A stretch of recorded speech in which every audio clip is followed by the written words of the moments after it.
Okay, so welcome to this video, which is about getting a massive metal sound out of your drums.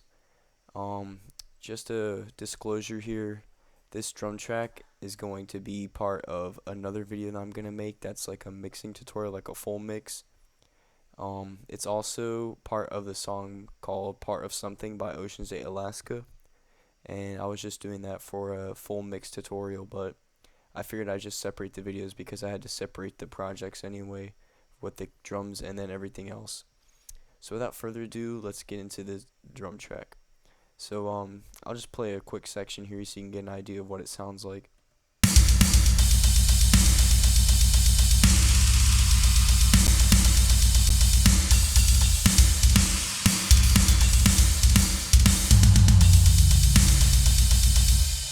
So as you can hear, it sounds pretty heavy in the lower end with like a pretty massive snare sound, which is really common in most metal nowadays. It doesn't really matter what genre.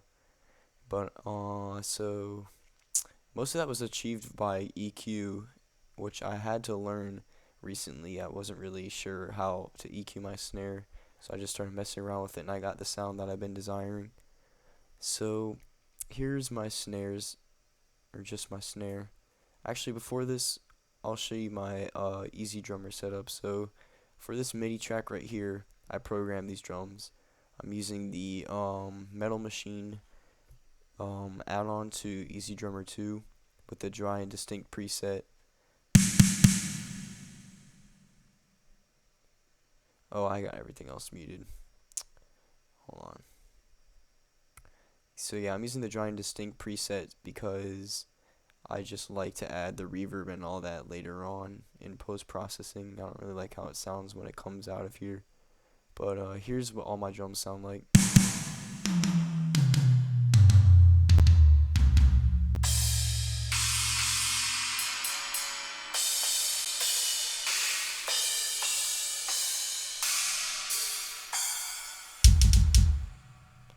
For my kick, I'm using something a little bit different than what I would normally use. I'm using the Ludwig stainless steel. It has a kind of heftier lower sound to it. Usually I use the Bubinga. See, it's more clickier, but I was using this one. And my snare is the Ludwig Superphonic. Usually I use I think the Black Beauty. Yeah. I liked this one because I can make it sound super deep, which is what I was going for. So yeah. Anyway, to get into the snare, I have first off this Moloch, whatever this is, I don't know, it was Russian, but it really does bring out a lot of the pop in the snare. See, let me solo out my snare. So this is what the snare sounds like, just soloed out.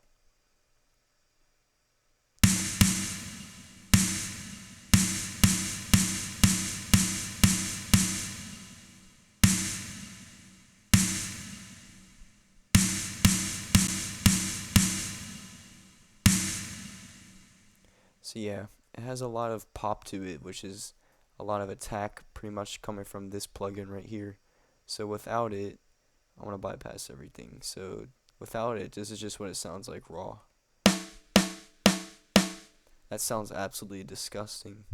So with this plugin here, we can bring out some more of the dynamics in the hits.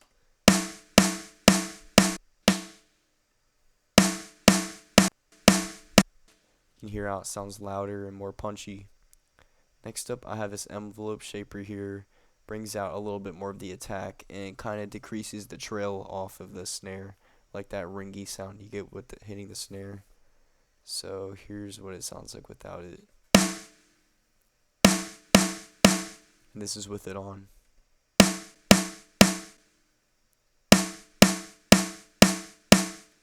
So yeah, a little bit less of that trailing sound and more attack on each hit. Then I have the CLA drums right here with the help preset. That's basically just turns up the bass treble and compression, and I turned off the reverb so I could do that in just another plugin. And I think I turned the gate down as well down here. So that's what that sounds like.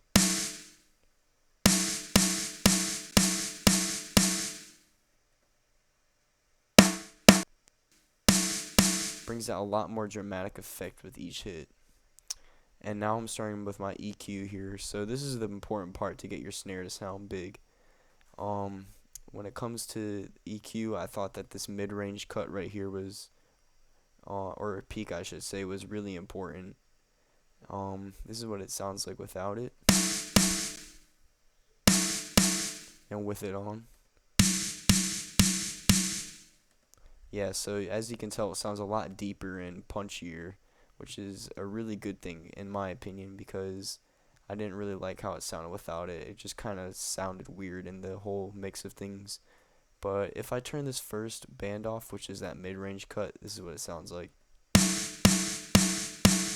can hear that trailing off at the end, but with it on, you don't hear it. It just sounds deeper. And then the third band I have here boosts up the lows.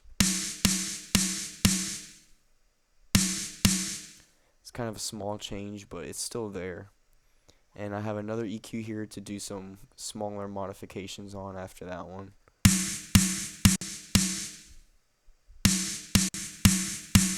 Brings out some more of the dynamics in the lower range while cutting out some of the middle frequencies here, and then a little bit of a whistling frequency up there. And then with this RoomWorks one here, this is the default reverb plugin in Cubase. I have the arena preset on. I think I tweaked it down a little bit with the reverb time.